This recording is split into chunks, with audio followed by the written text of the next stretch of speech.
Betul ke dividen KWSP 6.15% masuk akaun 3? Betul, tapi tak semua. Okey, jom Isandra nak explain macam mana dividen KWSP dibahagikan. Dividen KWSP ni dibahagikan kepada 3 akaun, iaitu akaun persaraan 75%, akaun sejahtera 15% dan akaun fleksibel 10%. Contohnya, jumlah dividen yang korang dapat adalah RM2,000. So, korang akan dapat dalam akaun 1, RM1,500, akaun 2, RM300 dan akaun 3, RM200.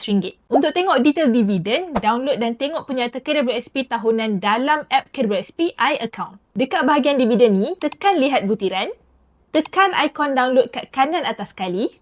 Jumlah dividen yang korang dapat adalah berdasarkan jumlah simpanan dalam setiap akaun. Dividen tak akan masuk sepenuhnya dalam akaun 3 sahaja. Kenapa? Sebab dividen KWSP ni pulangan simpanan persaraan. Jadi kena faham, selagi ada baki dalam akaun 3, akan adalah dividen setiap tahun dan boleh keluarkan kalau ada keperluan. Untuk yang beragama Islam, tukar akaun konvensional korang ke akaun syariah. Tengok je tutorial dekat video part 16 dalam playlist KWSP dan ASB kami. Isandra dah explain, jangan lupa follow.